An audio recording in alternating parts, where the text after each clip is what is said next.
I'm Miguel Reguero. On behalf of CME Outfitters, I'd like to welcome you and thank you for joining us for today's educational activity entitled Meeting the Needs of Underrepresented Patients with IBD, Screening and Immunizations. Today's program is supported by educational grants from AbbVie Incorporated, Janssen Biotech, Inc., administered by Janssen Scientific Affairs, LLC, and Takeda Pharmaceuticals USA, Inc. Today's activity is brought to you by CME Outfitters, an award-winning accredited provider of continuing education for clinicians worldwide. I'd also like to encourage everyone to join us today on our live Twitter conversation at CME Outfitters. Again, that's at CME Outfitters. We'll be monitoring the Twitter feed and responding to your tweets as they come in. One last item that I want to note is that we'll be using an enhanced platform today that allows you to save slides, take notes on slides, answer polling questions, and send us your questions. Please look at the tabs on the left-hand side of your screen and give us feedback on the program and on the platform as well. As I mentioned a minute ago, I'm Miguel Reguero, Chair for Digestive Disease and Surgery Institute and Department Chair of Gastroenterology, Hepatology, and Nutrition at Cleveland Clinic in Cleveland, Ohio. So let's go to our all-star faculty, and I'm really happy to have these two joining me today. First of all, I want to welcome my colleague, Dr. Patricia Ajayi Fox. She's an associate staff here with me in the Department of Gastroenterology, Hepatology and Nutrition at Cleveland Clinic in Cleveland, Ohio. Welcome, Patricia, and thanks for joining me today. Thank you so much for having me today, Miguel. And then also joining me is my colleague and friend, Dr. Sophie Balzura, Clinical Associate Professor of Medicine, NYU Grossman School of Medicine, Division of Gastroenterology and Hepatology at NYU Langone Health, New York, New York. Welcome, Sophie, and thanks for joining. Oh, thank you for having me. I know those titles are a mouthful, so. I got them out. New York, yeah. New York. I got that at least. All right, so we're going to go ahead. We're going to make this a very practical approach. We'll have some cases in a minute, but let me now review our learning objectives. Our first learning objective is to integrate recommended immunizations and preventive screenings into practice and to improve health outcomes in all patients with inflammatory bowel disease. Our second learning objective is to implement strategies to address disparities in care in patients with IBD by establishing trust, providing education, and engaging in shared decision-making, SDM. So let's start with our first case. And this is a patient that we have seen. And I think this is really, from a practical standpoint, very helpful. So this is a 39-year-old Black male who has mild pancolitis, has had actually chronic ulcerative colitis now for 8 years, family history of IBD, is at risk for colorectal cancer due to his family history, and has not yet received a flu vaccine. So before we move into the data and I turn it over to my colleagues, I'd like to get the audience involved. So this is going to be your first polling question. You'll see a question on your screen and you can choose your responses now. So the question is, what preventive care information is missing from Michael's chart? A, vaccination history, B, nutritional assessment information, C, assessment of Michael's mental health, D, smoking status, and E, all of the above. So go ahead now and vote.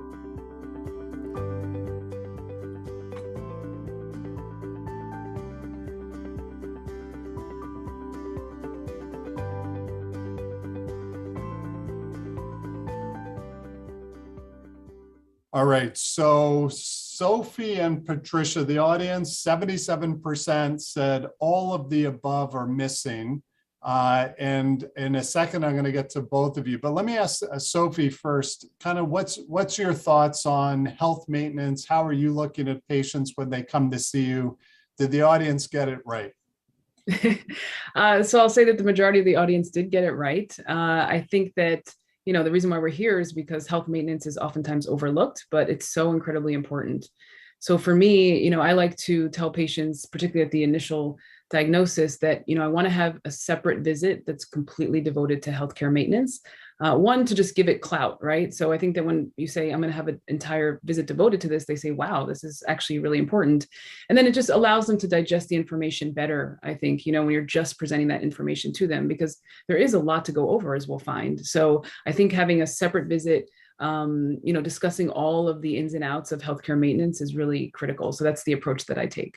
Great. And then Patricia, I'll get back to the case in a minute, but I wanted to pick up on something Sophie said, specific with vaccines. And we talk about the vaccines that are needed, but over the last couple of years, we've seen a lot of vaccine hesitancy. And when we talk about some of our underserved populations and some concern about vaccines, how do you address that with your patients? Yeah, so I think you bring up a very good point.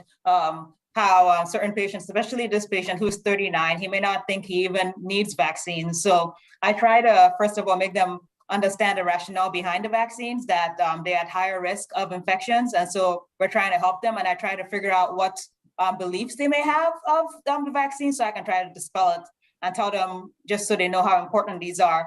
And then obviously I make them know that this is a shared decision-making, and I'm not going to push anything upon them, but I highly recommend it. And I hope that, kind of like what Sophie said, maybe by the next visit, we can have this conversation again, and maybe they'll be more open to vaccines at that point.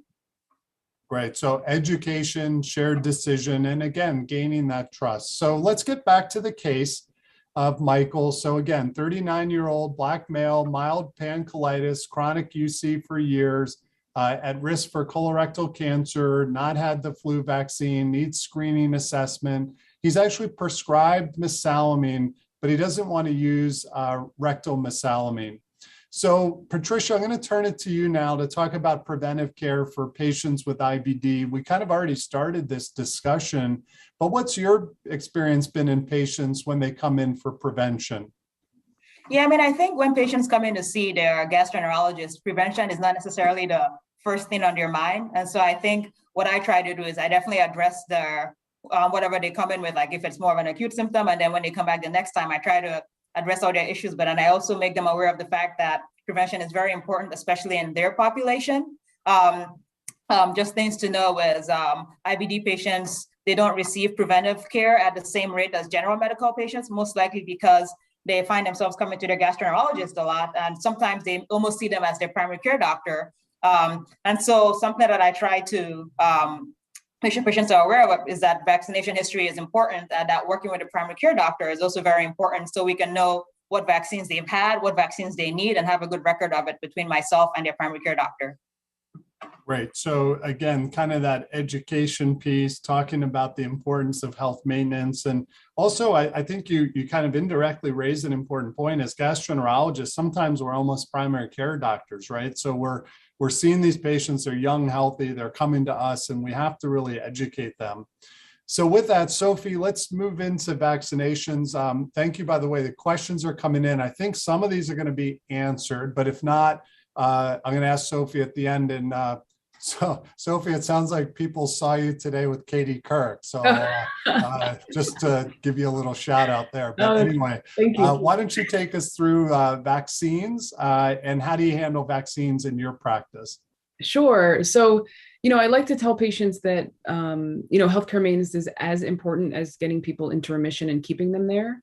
I think that when you engender trust by getting people into remission, that will already set the stage for making it a little bit easier for patients to adhere to vaccination. So for me, I think I'm very lucky in my practice in that I have a specialty practice, a multidisciplinary practice. So I can work very easily with primary care physicians, and I can offer vaccinations myself. Of course, not everybody has that luxury, but I'm definitely the first person to offer those vaccinations. But I think what's also key is not only speaking to the primary care physician, but also, documentation is key, right? I think that telling people exactly what vaccinations they need, what the schedule is going to be, what vaccinations they've received is also very helpful, so that at every touch point in a patient's journey in terms of healthcare, somebody can offer them the vaccine when they need it, right? So the primary care physician isn't confused as to whether or not the patient received a vaccine. They know which vaccinations are safe to give and which ones to avoid if the documentation is there. But I think that it really is a team approach, because I want patients to be able to get the vaccine at the infusion center, get the vaccine with me, get the vaccination at their primary care physician, because you never know when that sentinel moment is, when they're finally ready, right? Because you're having these conversations over and over again, oftentimes before someone adheres. And so you want to be ready for them when they're able to get the vaccination. So I think that is really a key point, is that being able to offer it at different time points is essential. But I personally like to take charge of, vaccinations, but of course, work with, the patient's primary care physician, should they have one, to get them vaccinated as well. And actually the questions are lighting up. One thing I'll point people to the slide here. I think it's kind of a nice, in the blue box gives you the commonly needed vaccine. So I'm not going to read all of them. Just recognize that COVID-19 is there. But Sophie, there were a number of questions as far as with the PCP. How do you communicate, or how do you let the PCP know if you've given the vaccine or vice versa? I mean, I usually document it in the chart. It's a shared chart. Everybody's experience is obviously quite different, but I just document, the date that they received it, or when they're due. And there's also, to back that up, there's also formal documentation from the person who actually administered it, like the nurse or something like that.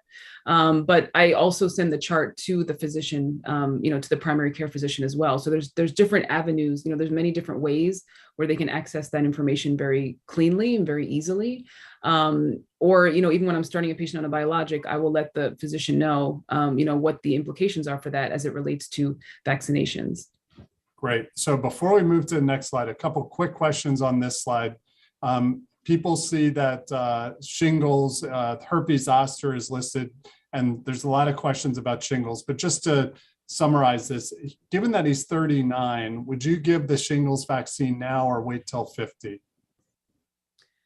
I think because he's on mesalamine, he's on mesalamine, he's young. That's not somebody I would just run to give the, herpes zoster to. I think that it would be more beneficial and more impactful to focus on things like the flu vaccine, COVID-19, Hep B, or any vaccinations that he may not be able to receive if he should, if his care needs to be escalated, meaning that he'll need immunosuppressive therapy. So those are usually the ones that I would focus on in this type of patient. Yeah, and just the thing I'll add to that is it's not wrong to give the Shingrix now. And to your point, it may just not be necessary. But now that the vaccine is available down to 18 years of age, sometimes there's still some payment reimbursement issues with it. But if this is a guy, I think to your point, if he was headed towards a advanced therapy, immunosuppressive biologic, we'd probably go ahead and give it to him. All right, so let's go ahead and move on to the next slide about vaccinations and patients with IBD. You already alluded to this, but talk a little bit more about the team aspect around vaccinations. So, I mean, for me, I think that, involving people that the patient already trusts is vital. I think that also incorporating kind of more creative ways to facilitate receiving vaccines is also important. So again, I think that when we think about marginalized communities, when we think about areas that are underserved, I think that leveraging the community players, the community stakeholders, community leaders is essential. So that is to say, offering vaccinations at faith-based organizations, offering vaccinations very widely at local pharmacies, having those types of relationships takes work, right? It takes work to get the trust of not only your patient but also community members. But I think it can be very not only impactful, but I think it just makes it seem like it's much more of a team approach, like everybody really is trying to accomplish the same goal. So I think for areas that are particularly underserved in terms of resources, in terms of being underinsured, that's a very tried and true way to to increase vaccination adherence. Great. And the one thing I'll point out to the audience on the slide here, and you put up a table from Cornerstones. This is also actually listed on the GI Hub, the CME Outfitters Hub. So you can refer to this. I think it's an incredibly useful checklist. All right, so let's move ahead and go into essential screening in patients with IBD. And Patricia, I'm going to pull you back into this just to give you kind of advanced notice on some of the questions. One of the questions had to do around screening in, actually it said male, but in any patient with dark skin for melanoma. So why don't you keep that question in mind, but go ahead and talk to us. What are the essential screenings in patients with IBD? Yeah, so I mean, I guess getting the history is good to know to begin with. So in a patient who has had colitis for greater than 8 years, then I guess the easiest screening for the gastroenterologist is the colonoscopy, because you want to make sure they don't have colon cancer or colon dysplasia. That being said, in patients who are on immunosuppression, you start thinking of the other screenings because they're at risk of other things. So for our female patients, I always make sure to not forget about cervical cancer screening, because they need it even a little bit more frequently than the general public. And so I have to bring it up to them, and then make sure that they're plugged in with their OB-GYN. If they're within our health network, it's great, because then I can even send a message if they're already plugged in with the OB-GYN, and I can see when they actually perform that. Other screenings to keep in mind is skin cancer. So patients who are immunosuppressives may be at higher risk of skin cancer. And so I send them over to the dermatologist, either by direct referral if they're within my system, or if they're coming from a different state, then I'll try and communicate with the primary care doctor that they should get a referral to dermatology, whichever way they can get there faster. And then other screenings, like I said, history is very important. So have they been on chronic steroids? Do I have to be thinking about DEXA scans?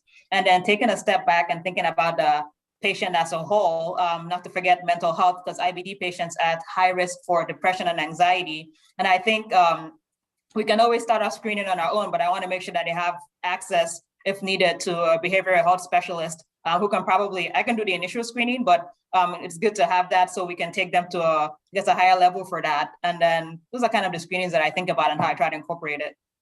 Great. Yeah. So just let's pause here on this slide, because you said a few important things. And let's also not forget about, obviously, screening for latent tuberculosis, which obviously we do now. Patricia, you mentioned skin exam. And just to come back to that for a second, how often do you recommend total skin exams in your patients? So I feel like I definitely don't feel comfortable doing it myself, but I recommend that they go to a dermatologist who is, I guess, well more versed in doing that. So I definitely recommend it to all my patients who are on any kind of immunosuppressive, because they're at higher risk for skin cancer. Yeah, and then how about the issue with this is a Black male in terms of looking for melanoma? I think you said it already. I'm not a dermatologist. I'm terrible at looking at skin. So in fairness, I think probably the answer would be with the dermatologist. But any thoughts as you had for melanoma and somebody with darker skin or a Black male like this gentleman? I mean, I think the only thoughts I would have is I'd try to establish a relationship with the dermatologist that they're seeing, just to make sure that they're aware of the fact that melanoma may not just appear on the skin. It could be like fungal, like in the nails and things like that, just to make sure they're all up to date. But I'd hope that the dermatologist is practicing in a place that they can equitably be able to assess skin cancer in both our lighter skin patients as well as our darker skin patients. Great. And then Sophie, Patricia mentioned behavioral health, mental health, and I think this has become such an important topic globally, but also specifically in our IBD patients. Kind of tell us what you're doing in New York, or what your thoughts are in behavioral health aspects around IBD. Sure. So, I mean, I think that this also touches on Patricia's point about, having dermatologists who are well-versed in taking care of people of all skin tones. I think that with mental health, there's a stigma in certain populations, right? About talking about mental health issues, about realizing that they exist and it's okay to see somebody professionally. It's the same thing with, certain skin cancers. Some Black patients may not even believe that that is a concern for them. So I think that, I hear time and time again, I'm sure Patricia gets this too, that there are patients who look like us that are so incredibly appreciative that they're seeing somebody who looks like them. And you may not have the same experience as them, but even just seeing that, the power of that is immeasurable. And so I think that it may be a little bit easier when there is that physician-patient concordance to bring those issues up in a more culturally sensitive way, or at least recognizing that it's not something that's often talked about, unfortunately, not talked about enough.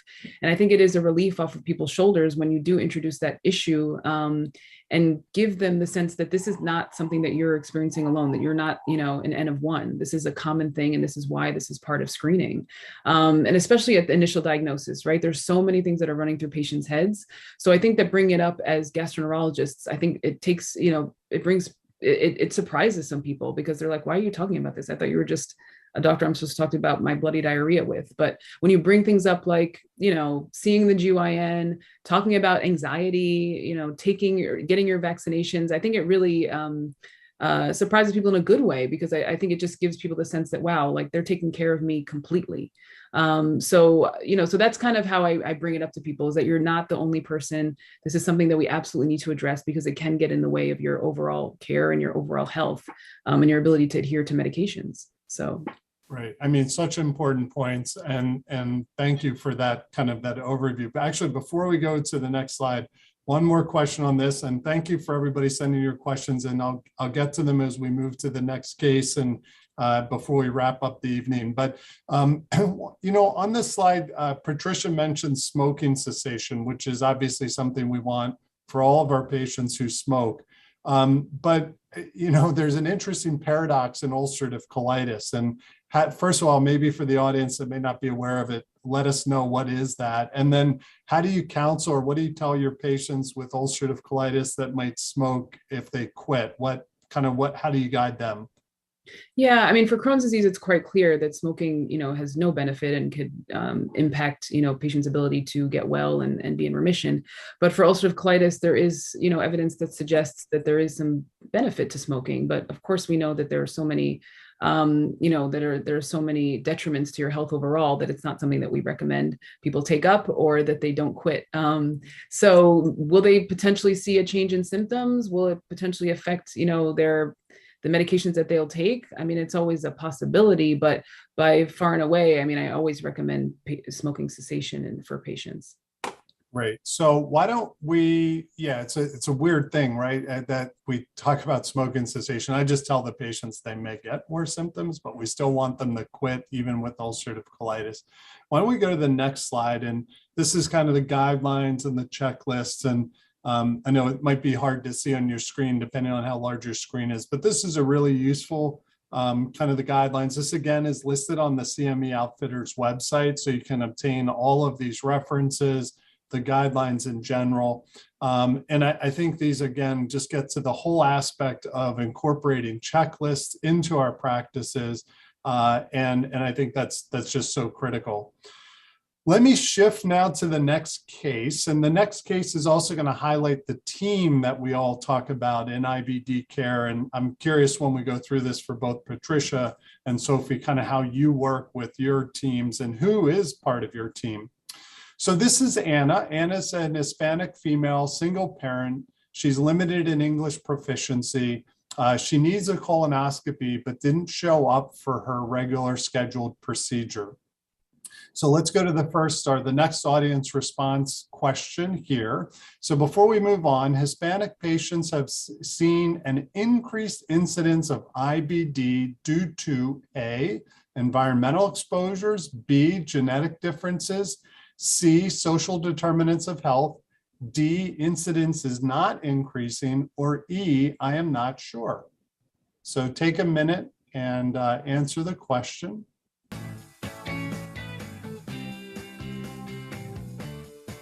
And then I think also I will reference, there was a Twitter poll out sent earlier. So if you were part of that, I'll tell you what that result was and see how it compares to this also. All right, so looks like the majority of patients said that increase in incidence of IBD due to social determinants of health. And then second was genetics. First, then third was environment. And then I'm not sure, which is always a fair answer. That's fine. That's why you come to these programs. And then the fourth or the last was incidence is not increasing. Interestingly, on the Twitter poll earlier, we had the majority of respondents pick the fourth choice, which is incidence is not increasing. So Sophie, maybe I'll ask you kind of, what are your thoughts on, we're seeing more of this in different populations, Hispanics included. What are your thoughts on why this may be? Yeah, I mean, you can never really point to one thing, right? I mean, our environment absolutely is changing. I think people are recognizing social determinants of health more. I don't know if I would say that necessarily increases the incidence of IBD, but I think it at least allows us to realize that like you said, I mean, there are people who are of all colors now and of all ethnicities who are suffering from inflammatory bowel disease, where we traditionally thought it was a disease of a very small minority white population. And we're seeing much different things now as the world becomes more of, intermingled and, whatever you want to say. So I think that, I think that this brings up an important point. I think this case is going to be very interesting and what we'll discuss, but though we'll concentrate on social determinants of health, ultimately, I think a lot of it has to do with, environmental factors. Yeah. So, and I think the slide that just you kind of advanced to are these social determinants of health. So I think you've talked about some of this, but maybe I don't know if you want to highlight anything here or add anything to what you had said. Sure. So, I mean, the term social determinants of health is being talked about much more often, thankfully. But basically, we're talking about environments, we're talking about communities, right? Where people play, where people raise their children, where people work, where people eat, where people live, die, pray, whatever you want to call it.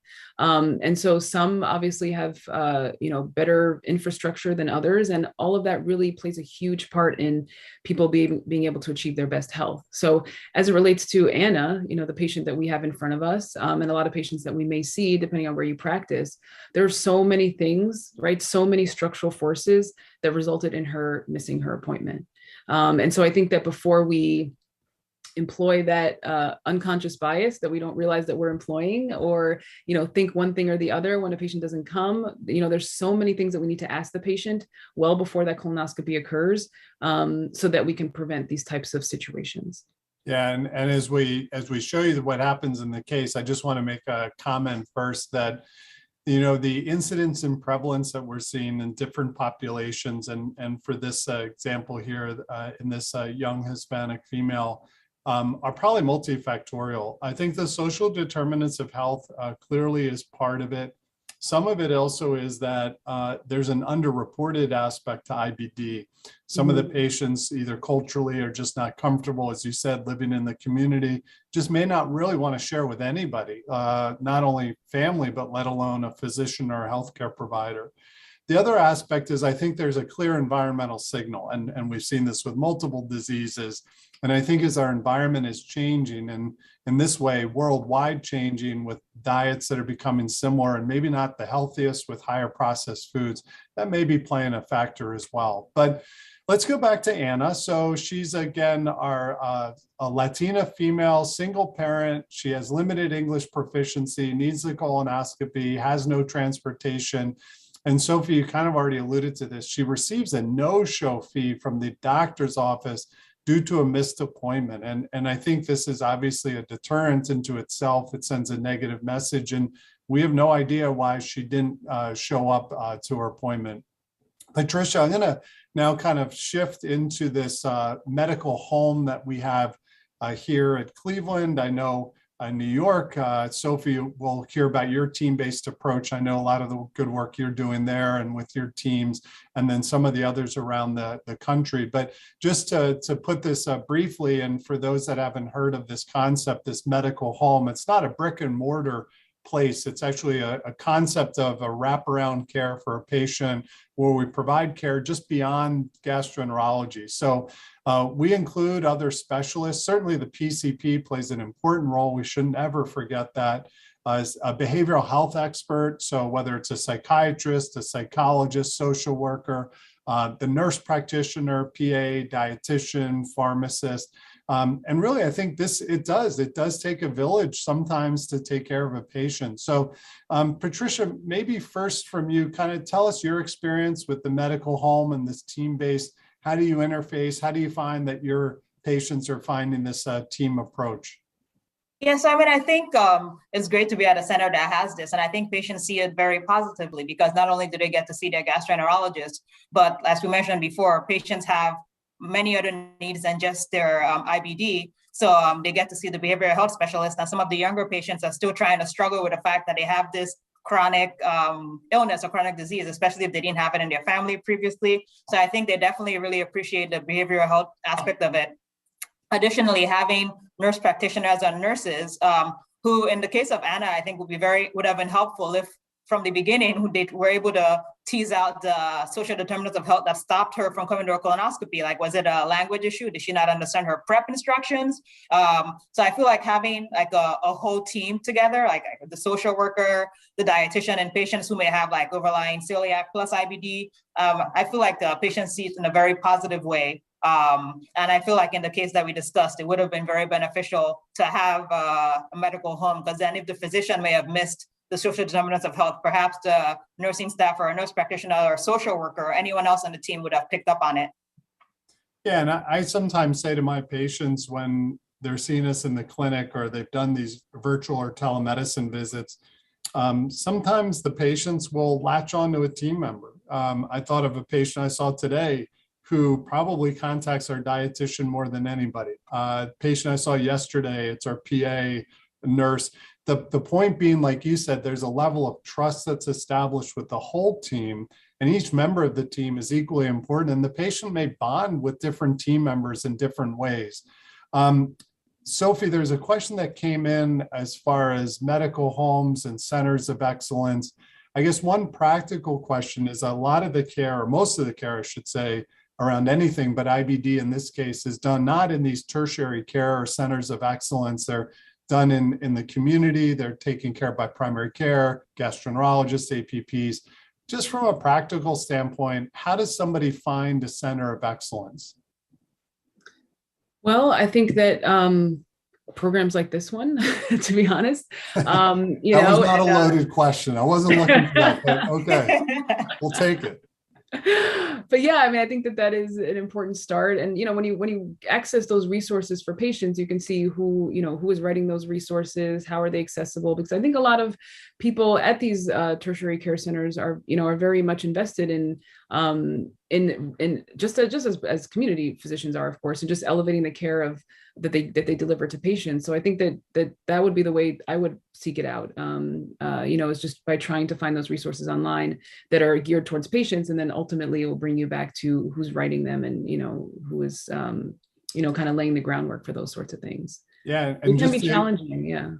Yeah, no, and sometimes it is hard, and we've heard this from patients who may live 50 miles away from us and said, we never knew that this existed. And I think that one of the aspects is that so the Crohn's Colitis Foundation, I think, does a very nice job on their website of listing centers, listing groups, listing those aspects. And I think that Patricia, I'll ask you, I want to go to the next slide because there are some questions coming in here about the medical home model and the community and how do we access this. This is actually now a bunch of questions are popping up. So I think this is a good time. I'm going to say a couple comments first, and then Patricia, I'll kind of turn it to you to get some of your thoughts as well. I'll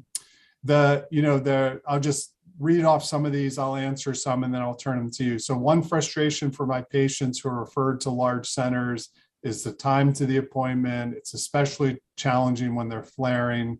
Another comment and question, how much is the medical home? How's this handled? Couldn't do this in the community. It would cost a fortune. So there's still this gap. And maybe I'll just kind of mention a couple of things. And access and time to appointment is actually very important. And it's something that is frustrating if there's a long wait. I'm hoping, and I don't want to be naive when I'm saying this, but I'm hoping when we get into these team-based models that we'll have our, say, APPs who can do even a first intake visit and maybe do it in a quicker timeline. In terms of how we pay for this, this can be done in a few ways, and not to get into too many of the details, but one way is that insurance companies are more and more paying for some of the services around behavioral health, around dietitians. I've kind of lived, if you will, in two models between Pittsburgh and Cleveland. And we're finding that these services are getting paid for. And then the other model is obviously pairing with an insurance company, which is more of a challenging, and that's not as readily done. So Patricia, on this slide, this is kind of different ways that we can actually get patients into the medical home from the community. Maybe spend just a minute or two talking about some of this and kind of how you look at accessing and pairing with our community doctors around medical homes. Yes, so I mean, like the slide alludes to, there's different ways, and I think it's very patient specific what works best for them. There's the way of referring for the community GI physician, referring them to our medical home center, and then we take over the care. So then they have access to us, they see us on a regular basis, we take over their GI care. That may not be the best fit for everyone, and everyone may not necessarily need that. And so it's nice that we have different other options that we can do. So certain people are happy to refer for like an initial visit to take over the care and have a plan, and then they can go back to the community gastroenterologist, but they can still benefit from the other players in our medical home, like the behavioral specialists, the social workers, and kind of just communicate well between the community gastroenterologist and then all the different players. And then now, especially with the pandemic and doing more virtual things, there's always the option of doing an annual visit with a medical home, and then continuing to provide care to the patient through telehealth, so virtual visits as well. So those are like the three ways that patient dependent, where they're living or how close they are and whatnot, may be helpful for them. Great. So completely agree. Thank you for that oversight. Let's go to the back to the case. So back to Anna. So we mentioned she didn't show up for the appointment.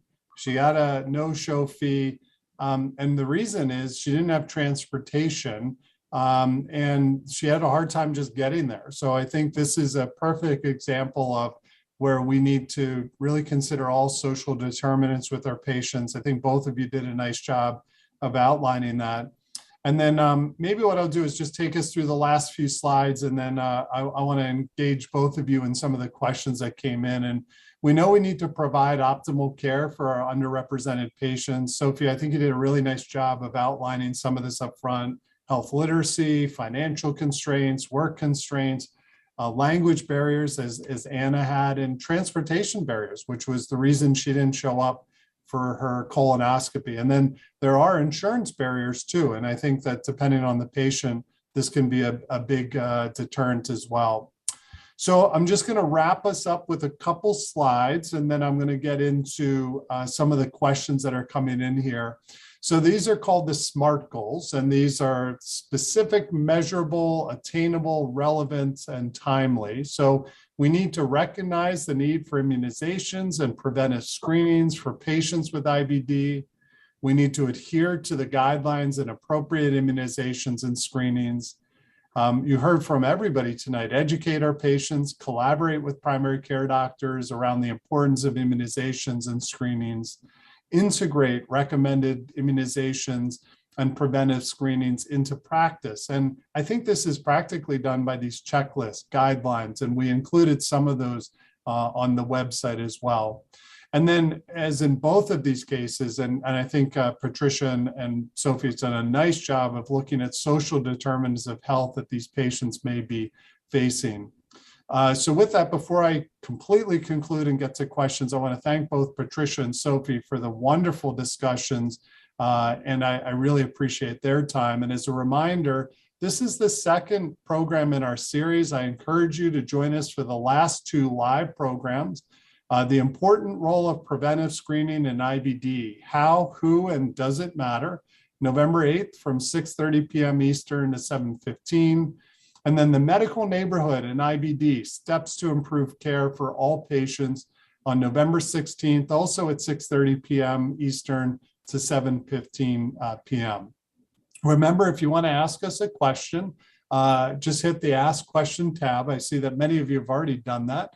And then include the faculty's name if you have a question for the faculty. People gave Sophie the shout out about Katie Kirk, so if you want to comment on that, you can. But let's get into the questions. A couple last questions, and then I'll leave you with the Gastroenterology Hub site as well. So, I think there are a couple questions. Actually, I'll direct this to Sophie. There are a couple questions on COVID, which I was surprised we got this far without bringing it up again. And a lot of patients, Sophie, would like the COVID vaccine and the flu vaccine at the same time. Is that okay to give them both vaccines at the same time? I think it is okay. I think a lot of people don't like that approach just because they've heard, people have different reactions to the COVID vaccine and nothing terrible, but it may put you out for a day. Sometimes people like to space their COVID vaccine and their colonoscopy. But I mean, from a scientific standpoint, I think that there's no problem with getting both. But I think it's really patient preference. Sometimes people are just hesitant to do that, but it's totally fine. I think it's better to do that, but.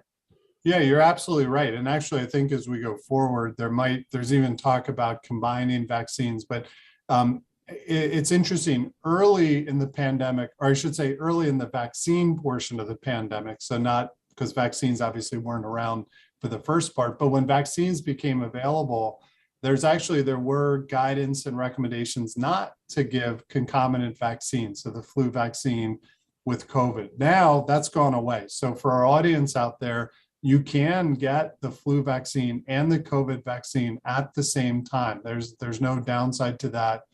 And the IBD data that, again, we didn't present tonight, but Secure IBD, a registry. I know, Sophie, there's a lot of work in New York going on with this as well, has actually shown that vaccines are safe in IBD. We absolutely recommend them. In patients who are immunosuppressed, there may be a slight decrease in efficacy, but still there's some data coming out that there's still strong efficacy. We are recommending our patients get the booster vaccine as well. So I think these are important aspects.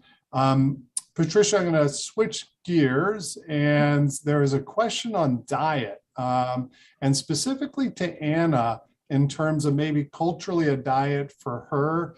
We didn't get into what she ate specifically, but in terms of diet patterns, and you could say this for any ethnicity, any culture, how do you address diet when there's such variation in diet from culture to culture, person to person? Yeah, I think that's where the importance of having the medical home comes across, where I'm happy to admit that I may not know as much about Anna's diet, but I can work with a nutritionist to try and go over her diet, and then they can work together, and hopefully she can establish a connection with them. So I think that would be a time where I would acknowledge that I may not know all about the diet, but then we can work with the nutritionist to try and see what diet that she's on, because that she may be on a different diet than the next person, like our first patient or whatnot, and then try and figure out what's the most nutritious diet that she needs to be on. Yeah, and I think I completely agree. And I think this is where it's a luxury working with a dietitian if you have it. There was a question on telehealth and medical homes, and do you get full reimbursement? You don't get a facility fee, obviously, with telehealth visit. But I think from a professional fee standpoint and what this affords the patient and our ability to connect, I would still obviously look to this. I'm going to end with the last couple slides, and we just want to remind people that you can visit the Gastroenterology Hub. Here are the resources, the link. A lot of what I presented tonight as far as the checklist are on that.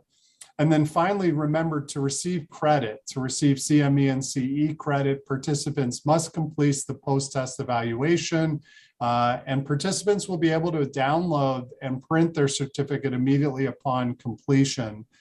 Sophie, I'm going to give you the final word before closing out. Any final tips from tonight's program or anything you want to leave the audience before we sign off? I mean, I am very excited that people tuned in, because I think that it just emphasizes the fact that people are thinking about this and thinking about different ways to approach it, and just trying to, again, better the outcomes of patients, particularly as it relates to preventive health, because I think that that's gaining a lot of traction, and it's wonderful to see. Great. So again, thank you, Patricia. Thank you, Sophie. Thanks to our audience. Everybody stay safe and well. It's nice seeing everybody.